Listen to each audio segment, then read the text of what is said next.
कहते हैं शिव जी को जल चढ़ाने वाले को 3 चीजें अपने आप प्राप्त हो जाती है।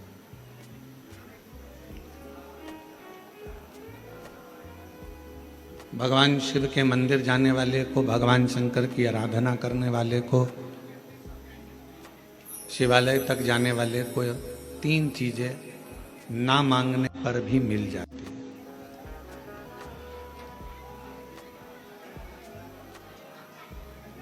आप नहीं भी मांगेंगे ना, आप भगवान से कुछ भी नहीं मांगेंगे तो भी भगवान ये 3 चीजें आपको दे देगा।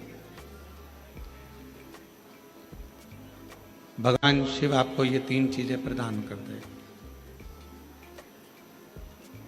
वो कौन सी 3 चीजें हैं जो भगवान शिव की देहली पर चढ़ते ही, भगवान शंकर की चौखट को लांघते ही, भगवान शंकर के मंदिर में प्रवेश करते ही अपने आप मिल जाती, बिना मांगे।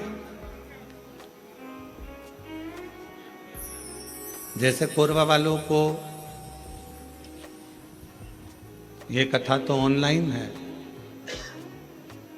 ये कथा होना थी सीहोर से, पर कोरबा में अगर ये चल रही है और कोरबा के लोग अगर इसको जो भी 100-150 भक्त यहाँ बैठकर अगर कथा सुन रहे हैं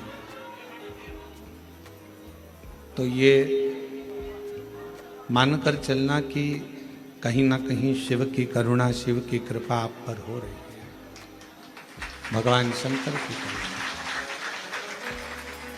और कोई पिछले जन्म के अच्छे कर्म मुझे बाबा तेरा साथ मिला, कोई पिछले जन्म के अच्छे कर्म मुझे बाबा तेरा साथ मिला। जहाँ सारी दुनिया झुकती है, जहाँ सारी दुनिया झुकती है, मुझे वो आली दरबार मिला, दरबार मिला। कोई पिछले जन्म के अच्छे कर्म मुझे बाबा तेरा साथ मिला, कोई पिछले जन्म के अच्छे कर्म मुझे बाबा तेरा साथ मिला। शिव कथा कह रही है कि शिव जी के मंदिर में जब आप एक लोटा जल लेकर पहुंचते हो, शिव जी के द्वार पर जब आप भगवान देवाधिदेव महादेव की आराधना करने के लिए पहुंचते हो, तो 3 चीजें बिना मांगे मिल जाती। आपको मांगना नहीं पड़ता, आपको शिव जी से कहना भी नहीं पड़ेगा, आपको भगवान शंकर से बोलना भी नहीं पड़ेगा और वो 3 चीजें आपको मिल जाएगी। और बड़े सावधानी से जितने भी शिव भक्त आस्था चैनल पर, कोरबा वासी जो आस्था चैनल पर, फेसबुक, यूट्यूब पर कथा को श्रवण कर रहे हैं, जो कोरबा छत्तीसगढ़ की इस पवित्र धरा से टीवी पर बैठकर, टीवी के सम्मुख में और मोबाइल पर, यूट्यूब, फेसबुक पर इस पवित्र कथा को श्रवण कर रहे हैं, वो ध्यान लगाकर सुनना कि वो 3 चीजें कौन सी है जो शंकर के द्वार पर जाने पर मिल जाती है। पहले नंबर पर है मन की शांति।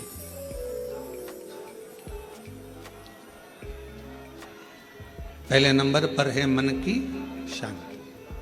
जम के बोलो, क्या चीज है? मन की शांति। आप सुबह उठे, आपने लोटा लिया पानी का, जल का पात्र भरा और भगवान का स्मरण कर कर निकल चले। मन की शांति, ये बिना मांगे, शिव जी से आप नहीं भी मांगेंगे तो भी मेरा देवाधिदेव महादेव आपको दे देगा। दूसरे नंबर पर है,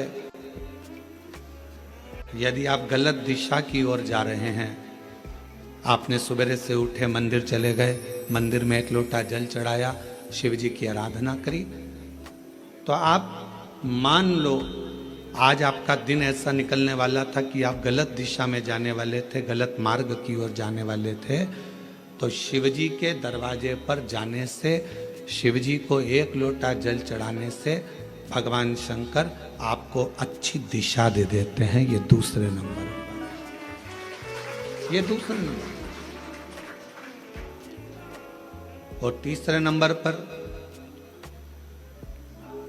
भगवान शिव से आप अगर नहीं भी मांगेंगे और मंदिर तक गए हैं, शिव जी को एक लोटा जल चढ़ाया है, शंकर जी के मंदिर में जाकर आराधना करी है, तो तीसरे नंबर पर मेरे शिव जी आपको सफलता देना चालू कर देते हैं।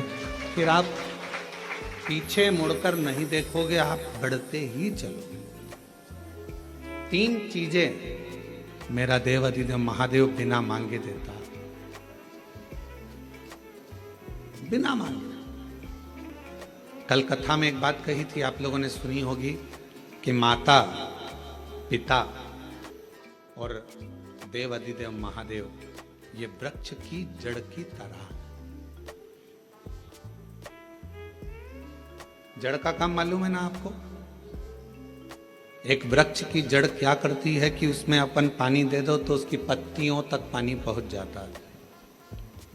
वृक्ष की जड़ में पानी दे दो तो फल तक पहुंच जाता है। वृक्ष की जड़ में पानी दे दिया तो फूल तक पहुंच जाता है। आप इतने बैठे हुए हैं या आस्था चैनल पर कथा सुन रहे हैं, ऑनलाइन शिव महापुराण की कथा सावन के महीने में चल रही है। आज कथा का 2 दिवस है।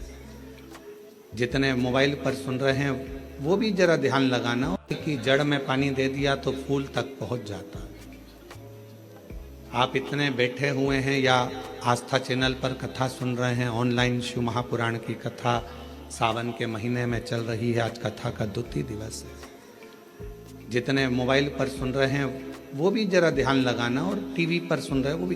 क्या आप अपने घर के पौधे को, गमले को एक एक पत्ती में पानी अलग से देते हो क्या? जम के बोलो, नहीं। फूल में पानी अलग से देते हो? नहीं। फल में पानी अलग से देते हो? टहनी में पानी अलग से देते हो? नहीं देते। अगर फूल तक पानी को पहुंचाना है, टहनी तक पानी को पहुंचाना है, फल तक पानी को पहुंचाना है तो जड़ में डाल दिया जाता है। जड़ से पानी पूरे पौधे में, पूरे वृक्ष में पहुंच जाता है। अब राम जी तक अगर तुमको तुम्हारी पूजन पहुंचाना है, भगवान कृष्ण तक तुम्हें अपनी कोई पूजन पहुंचाना है, देवी जी तक तुम्हें कोई पूजन पहुंचाना है, बृहस्पति महाराज, नवग्रह, राहु, केतु, चंद्र, सूर्य, बुध, मंगल, जो भी ग्रह हैं, शनि आदि, उन तक तुम्हें अपनी पूजन पहुंचाना है।